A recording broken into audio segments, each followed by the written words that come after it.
नमस्कार। मैं सुनीता कथा मंथन में आप सबका स्वागत करती हूँ।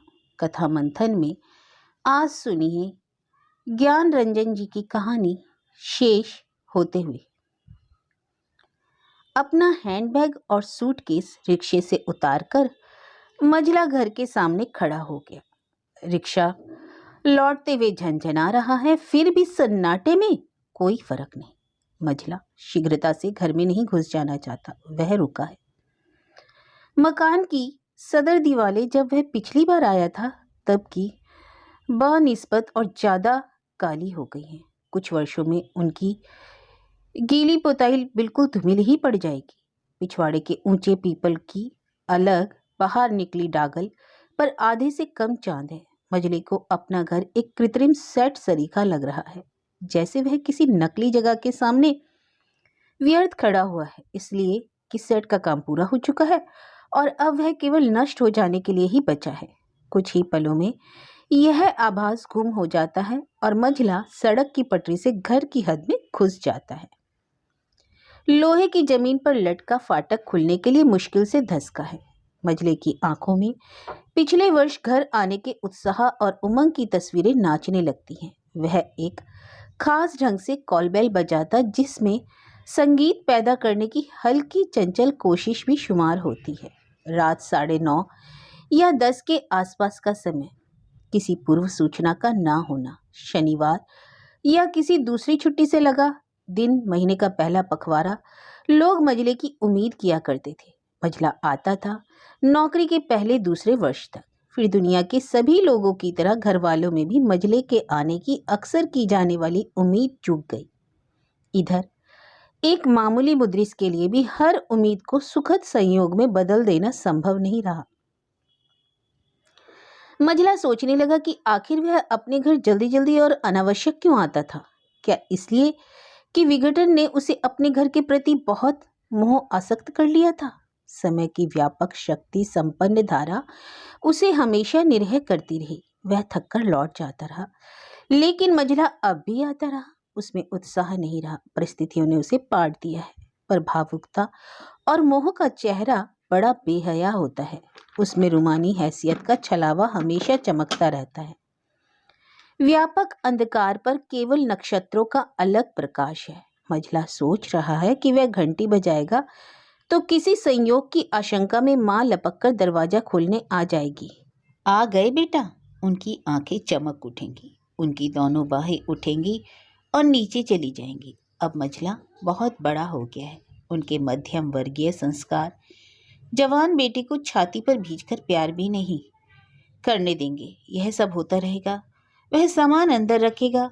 इसी बीच पिता अपने कमरे में थके थके खांसेंगे। इस वृद्धावस्था में उनका किसी के आगे ना झुकने वाला मन और किस तरह से अपने गैर जिम्मेदार बेटे को आकर्षित करे। ऊपर के कमरे में फर्श पर कुर्सी के पांव पीछे खिसकेंगे। लकड़ी और सीमेंट के फर्श के घर्षण से उत्पन्न एक निहायत संक्षिप्त और निरर्थक शोर फैलकर समाप्त हो जाएगा।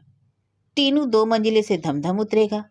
वह मझले के आगे पीछे 2-1 चक्कर लगाएगा, अपनी खुशी जाहिर करने के लिए मुस्कुराएगा और वापस चला जाएगा। भैया भाभी तो बड़े हैं, इसलिए उन्हें कमरे से निकलने में देर होती है या फिर वे सुबह ही मिलते हैं। तारा शायद ही जागती मिले। मझले ने जैसा सोचा वैसा ही यंत्रवत हुआ। वह बरामदे में कपड़े बदल रहा है। इधर उधर अंदर माँ फुसफुसा रही है। मझले को देखो कोई खबर नहीं थी, इस बार बिल्कुल अचानक आ गया। एक अस्त व्यस्तता से भरी चुप्पी और फिर बुदबुदाता हुआ आदेश। चद्दर सब चिकट हो गई। तारा दौड़कर 2-1 चद्दर तो बदल दे कम से कम। फिर लपक कर खुद झिलंगा खटियों का औंचन कसने लगती है। मझला एक कमरे से दूसरे कमरे में औंचन कसती हुई माँ, तकियों पर खुली खोलियां चढ़ाती बेहाल तारा, छोटे सफेद बालों वाली खोपड़ी से फुसी झाड़ते पिता, निद्रित भैया भाभी और अणु अणु पर जमनी धूल की परतों पर एक ग्रीम लुक डालते हुए गुजर गया। वातावरण एक खास निरुत्साह को विस्पर कर रहा है। वह कितना बचेगा? आंगन में अंधेरा है। गुसल खाने का स्विच खराब हो गया है। कई बार खटपट करने के बाद मझले को कुछ नहीं सूझा तो वह लौटकर माँ के पास बैठ गया।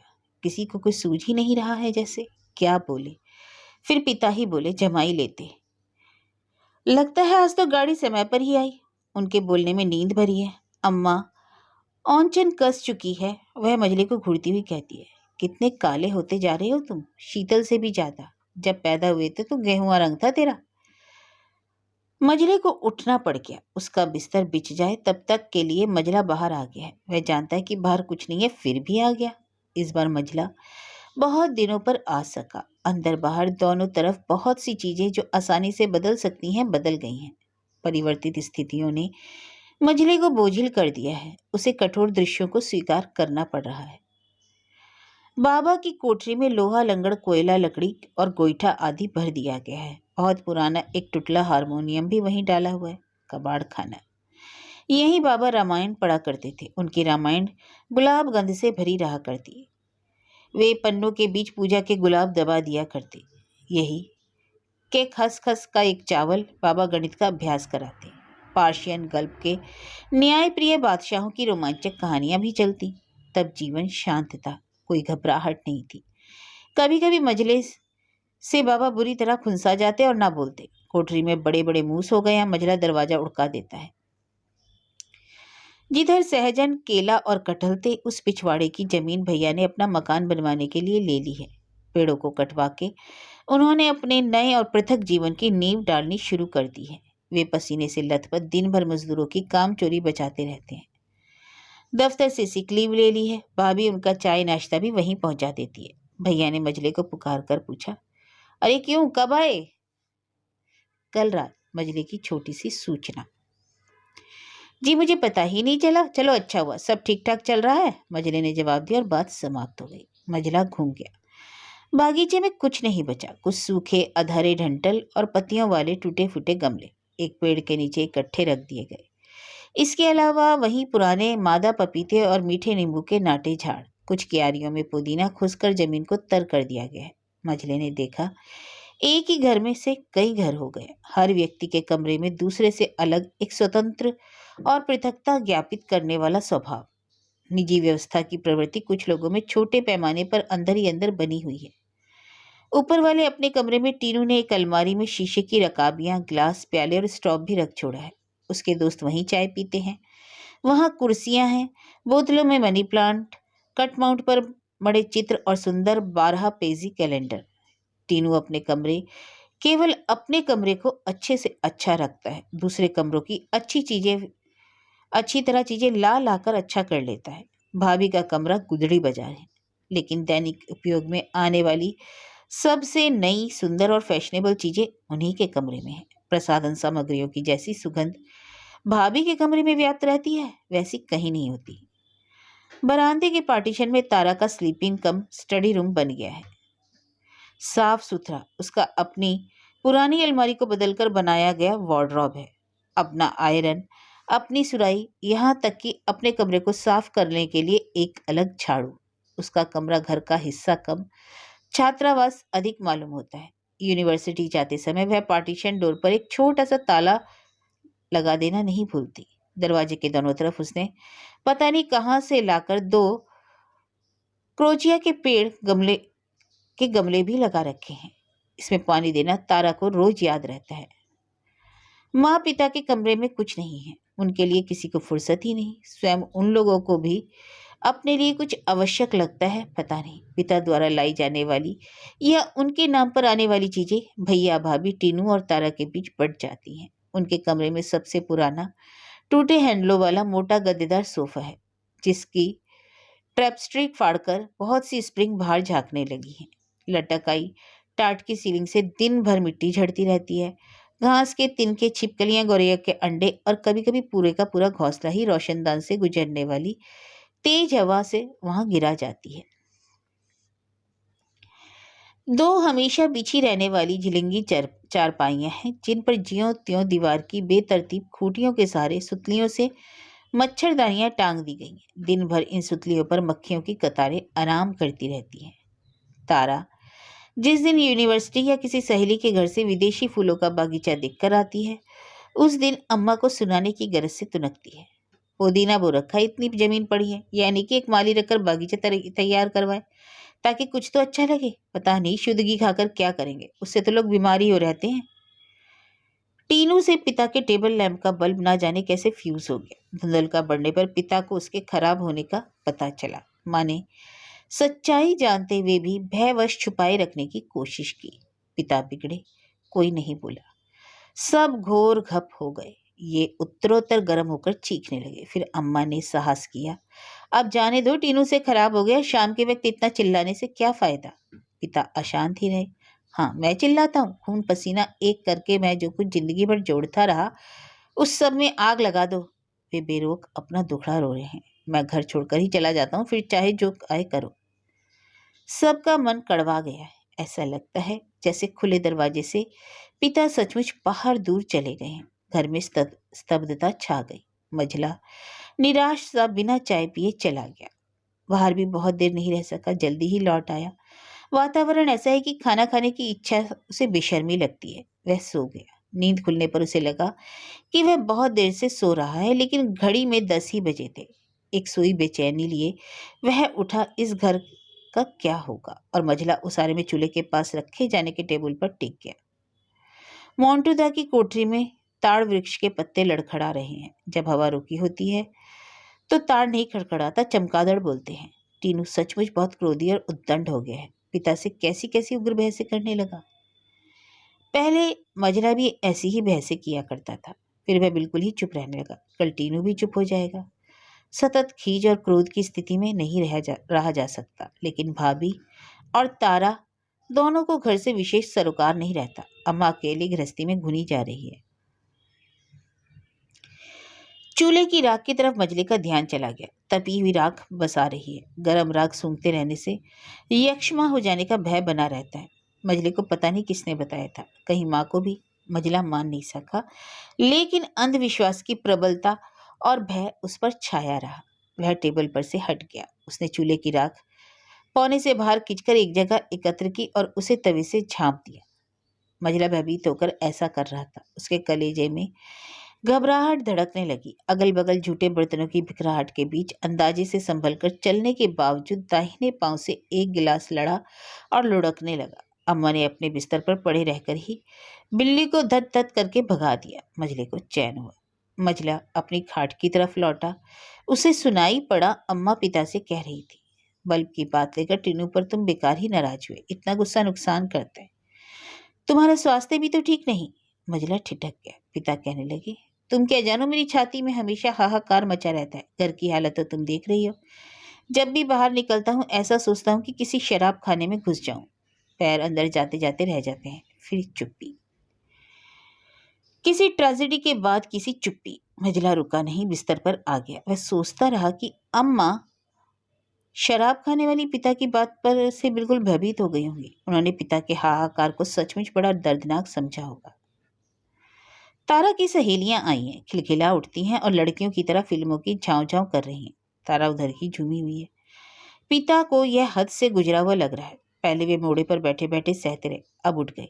इस कमरे से उस कमरे, उस कमरे से बरामदे, बरामदे से आंगन और आंगन से वापस मोड़े पर। जब भी माँ को देखते हैं उनकी आंखें अंगार हो जाती हैं। वे साफ साफ चिल्लाने लगते हैं कि तारा की लापरवाह और ढीठ प्रवृत्तियों की समस्त जिम्मेदारी अम्मा के ऊपर है। यहाँ पर मजले के पिता हर दूसरे मध्यम वर्गीय पिता सरीखे ही लगते हैं। तारा के रूम से अनियंत्रित शोर शराबा सारे घर में बिखर रहा है। पिता के बूढ़े मन के लिए उल्लास बड़ा कटु है।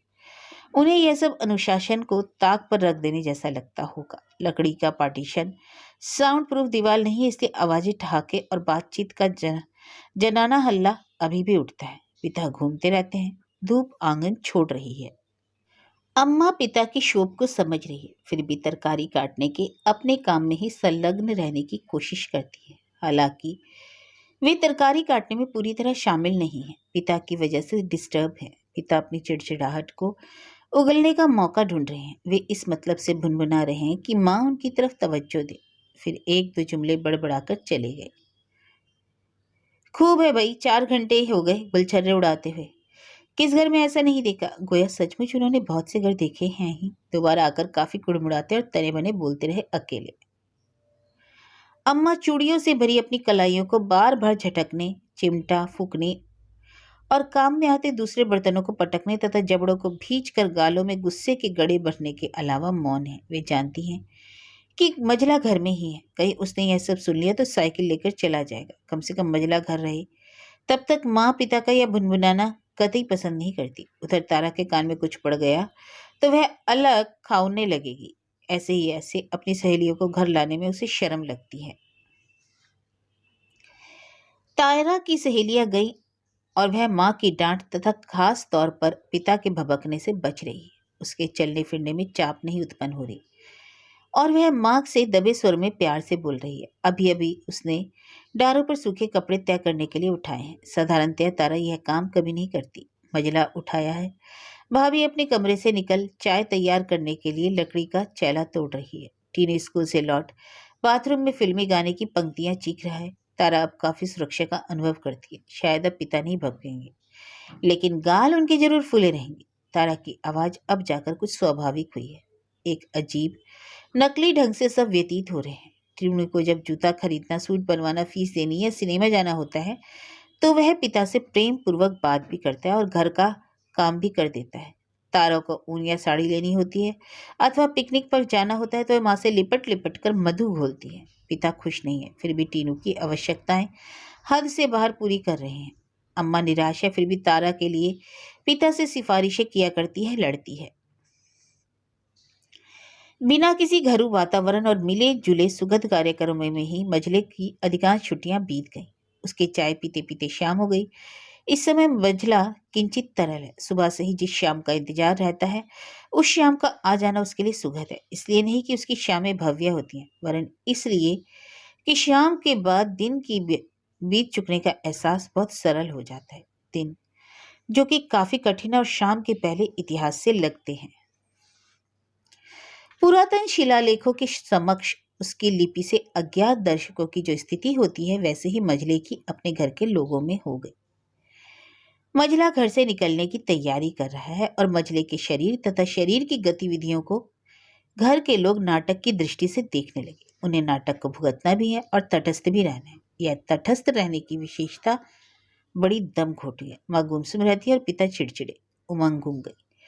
पिता से टीनू तब सब अज्ञात परिणाम वाले भविष्य के लिए वर्तमान की स्थितियां झेल रहे हैं।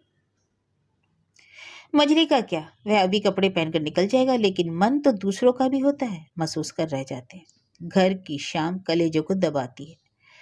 बाहर तो जीवन मंद नहीं, वह विविध और उत्तेजित करने वाला है। इसी उत्तेजना के लिए मजले ने घर की शाम को त्याग रखा है। छुट्टियों में इधर आने पर घर की शाम का एक धूमिल एहसास उसे उन सड़कों पर होता है जिन पर तेजी से दफ्तर और के बाबू घर लौटते होते हैं। उधर मजला किसी रेस्तरां या बार में जादुई लफाजे करते झूठी दुनिया की अनिवार्यता को सिर पर गंभीर अभिनय के साथ लादे अंदरूनी तौर पर भागे घबराए और बीमार लोगों के संसार में शामिल हो जाता है।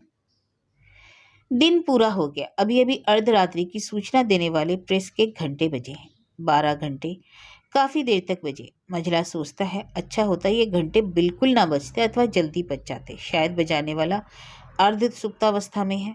मजला अभी बाहर से आकर हड़बड़ी के साथ खाना खत्म करने में लगा है।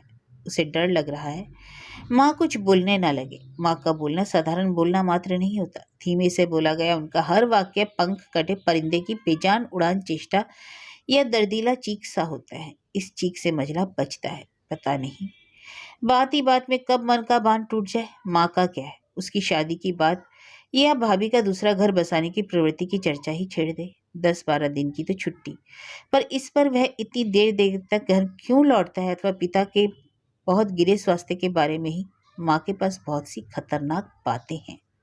मजला सर झुका यंत्रवत खाना खा रहा है। सोचता भी है कि पहले दिन उसके आने पर माँ खीर, सलाद या दूसरी चीजें, अच्छी चीजें बनाती थी। फिर रोज की ही तरह खाना बनने लगता है। माँ के अंदर बस इतना ही उत्साह बच गया है। 50 वर्ष की माँ अपने 20 वर्ष के माँ स्वरूप को समय ज्वाल में जला चुकी है। 30 वर्ष पहले जब मजला पैदा हुआ था, पैदा करने पोषण करने के बाद अपनी संतानों के लिए उनके पास कोई कार्यक्रम नहीं है सिवाय इसके लिए कि वह खुद को तिल तिल मारे और मजले टीनू की बहू का एक कठोर स्वप्न उनमें कभी नहीं समाप्त हो। मजले को एकदम ख्याल आता है कि जब भी वह रात को देर से लौटा है केवल माँ ही उसे जागती मिली है। बाकी लोग अपने अपने बिस्तरों पर क्षण भर कुनमुनाकर पुनः बेखबर सो जाते हैं। टेबल पर खाना मुदा रहता है। माँ लाचारी से उस बर्फ हो गए खाने पर निगाह डालकर सुस्त हो जाती है। मझला चुटकी में खाना निगल लेता है या खाता ही नहीं टाल जाता है। रोज तकरीबन यही होता है।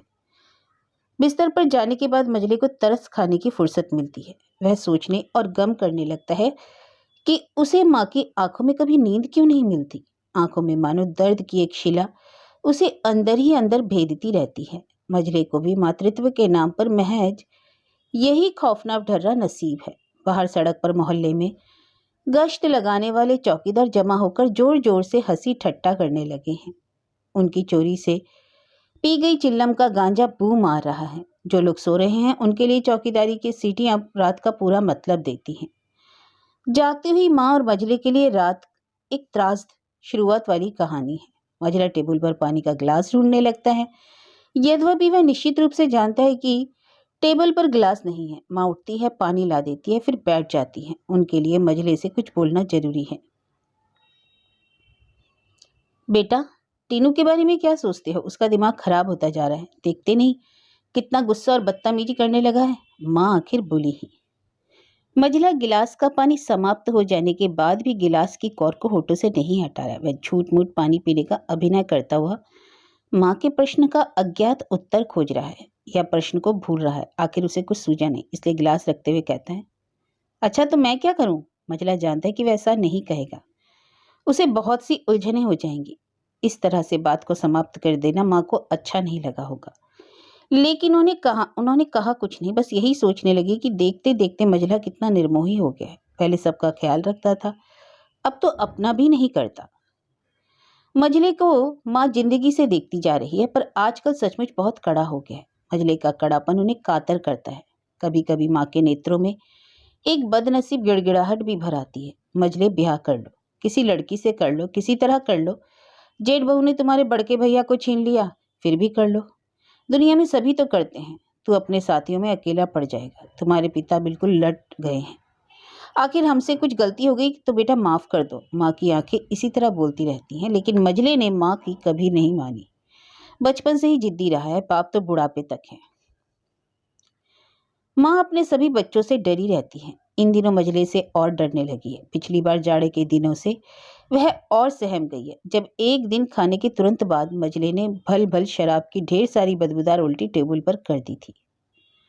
उन्हीं दिनों बड़े भैया ने भी अपने हिसाब किताब का फैसला कर लिया था। माँ के मन में मजले के भविष्य के बारे में काफी डर है। स्त्री के बिना कोई कैसे रह सकता है? भयग्रस्तता उनके स्वभाव में शुमार हो गई है। अगर मजला शादी को तैयार हो जाए तो भी वह किन्हीं बुरे परिणामों की कल्पना से डरी रहेंगी। देर से होने वाली सुबह की खटर पटर से मजला जाग गया। पिता माँ पर आरोप लगा रहे कि वह लड़कों को प्रोटेक्ट करती है, नहीं तो क्या मजाल के लोग 8 बजे तक सोते रहें। मजला अपनी तरफ किए जाने वाले संकेत को समझता है। वह बिस्तर पर लेटा हुआ पिता की अप्रत्यक्षता और कायरता सोचने लगता है। वे अपना हर असंतोष आसानी से माँ पर थोप देते हैं। सभी कायर है क्योंकि माँ दुर्बल है। वह खुद जब भी अपने प्रति माँ की प्रेम उत्कटता का लाभ उठाता है, पिता उसे अपनी योग्यता और हाहाकार के भावुक शब्दों से दबोचते हैं। तारा माँ को जनरल नॉलेज से आक्रांत करती है। उसके अनुसार माँ को नए मैनर का नहीं पता। टीनू अपनी उच्च श्रृंखल आवाज में बात बात पर माँ को दलकार जता जाता है। बड़के भैया की उंगली पर संपत्ति का एक छोटा सा पहाड़ है, जिसके नीचे माँ की धौंस के बावजूद शरण लेनी पड़ती है, क्योंकि उनकी आंखों के सामने एक अधर है जिस पर से उन्हें अपने अव्यवस्थित बच्चों को उतारना है। एक मृत्यु क्षण तक की दूरी है जिसे पार करना है। हालांकि इस पहाड़ पर से भी उम्मीद की किरणें डूब रही हैं। माँ बाहर नारियल की झाड़ू से पीपल के सूखे पत्ते बटोरने चली गई। भाभी सुनाने की गरज से भुनभुना रही हैं, चाय बनाई जाए या खाना? 10 बजे महारानी यूनिवर्सिटी जाएंगी, उन्हें 9 बजे खाना चाहिए। यहाँ अभी तीसरी बार चूल्हे पर चाय का अदहन चढ़ा है। गल गल चिड़ियों का एक झुंड तैरता हुआ आया और पुदीने की क्यारी के पास बैठे चिचिया रहा है। माँ झाड़ू से उन्हें हाँकने लगती हैं। चिड़ियाँ थोड़ा फासला छोड़ उड़कर आगे बैठ जाती हैं। ये भूरी चिड़ियाँ शौक और खूब शोर करने वाली है। माँ उन्हें उड़ाने को बेताब और परेशान है। मजले को खूब याद है, माँ किसी शिशु को खिलाते लाड़ करते जो बहुत सी काव्य पंक्तियां गाया करती थी, उनमें से एक गलगल मौसी आई, पत्ते में गुड़ लाई। उन्हें बहुत प्रिय थी, फिर भी माँ मानती है कि गलगल बहुत बुरी है, मनहूस चिड़िया है। माँ हाफ गई है, लेकिन उसने चिड़ियों के झुंड को मकान की हद से बाहर कर दिया, क्योंकि गलगल घर उजाड़ू चिड़िया है। मंजिला खिन्न और अवसादग्रस्त हो गया है। भाभी रसोई में हलकान है, माँ उधर नहीं जा पाएगी। तारा पड़ाकू है, भाभी भी अकेली कैसे करे। मंजिला सोचता है कि वह कहीं बाहर चाय पी लेगा। उसको तो बाहर चाय पीने की आदत सी पड़ गई है, लेकिन उसे इसी घर में व्यतीत होना है, और यह व्यतीत होना भी कितनी मुश्किल बात हो गई है। मंजिले को कुछ रुपए की जरूरत पड़ गई। उसने माँ से मांगे। माँ ने भैया से कहा। भैया का बड़प्पन दहाड़ने लगा। अरे क्या करेगा वह इतने रुपए? इसी तरह लोगों की आदतें खराब होती जा रही हैं। साला ठेकेदार की लड़की से इश्क फरमाता है और घर में दार्शनिकता छाटता है। मेरे पास रुपए नहीं है, उसी लड़की से क्यों नहीं लेता? माँ अपना सा मुंह लेकर वापस आ गई। मंजिला सोचने लगी कि उसने नाहक कहा। शायद लोगों को अपने संसार पर अधिक खतरा नजर आने लगा है। ग्लानि में डूबा रहा मंजिला। हर बार की तरह इस दफे भी मंजिले की छुट्टियां बड़ी कठिनाई से रहेंगी। अम्मा को दिल की तमाम खलबलियों के लिए मंजिले से फिर अवसर नहीं मिला। मंजिले से उन्हें उम्मीद रहती है, शायद वह समझती है कि मंजिले के पास घर की स्थिति को बदल देने वाला कोई नुस्खा है। माँ अपनी गलतफहमियों से बदनसीब और दयनीय हो गई। गिरती हुई दीवार को मंजिला या कोई भी अपनी पीठ से रोकने की चेष्टा करेगा तो उसकी पीठ खून खच्चा हो जाएगी। हर चीज के साथ एक उम्र भी तो है। मंजिला बुरी तरह आतुर हो उठा है कि छुट्टी समाप्त न होने पर भी वह एकदम से वापस चला जाए। इधर वह यूं ही आकस्मिक ढंग से आने जाने लगा है। वह आज ही चला जाएगा। छुट्टियों का मोह बड़ा महंगा है। घर के जीवन में विवशता भरी है। मनहूसी ने उसे आतंक से भर लिया। यहाँ कोई संघर्ष नहीं किया जा सकता, सिर्फ ध्वंस को निज के टूटने तक किसी तरह सहा जा सकता है। वह ऊब गया है। जीवन में व्यर्थता का प्रतिशत ऊपर हो रहा है। आज मंजिला दिन भर घर से बाहर रहा। दोपहर में लौट कर आया। खाना पीना कुछ पता नहीं। जल्दी जल्दी से अपना बिखरा सामान सहेजने लगता है। उसका बहुत कुछ सामान जल्दबाजी में छूट भी जाएगा। मंजिले को छूटने को का कोई विचार नहीं होता। कमीज उतार लेने के बाद खूंटियां नंगी हो गई हैं। मंजिले ने सिगरेट का पैकेट बचाते हुए टॉवल के नीचे छिपा लिया। माँ आश्चर्यचकित पूछती है, क्या बात है मंजिले, अभी तो तुम्हारी छुट्टियां परसों तक हैं। मंजिला उसकी तरफ देखे बिना थोड़ी देर टाल मटोल करने के बाद शाम की गाड़ी से जाने की बात कहते। किसी जरूरी काम से पहले पहुंचने की झूठी सफाई भी उसने दे दी। आग्रह, अनुरोध या पुनर्विचार की अब कोई गुंजाइश नहीं। माँ मुंह ताकने लगती है। मंजिला मुंह बचाने लगता है।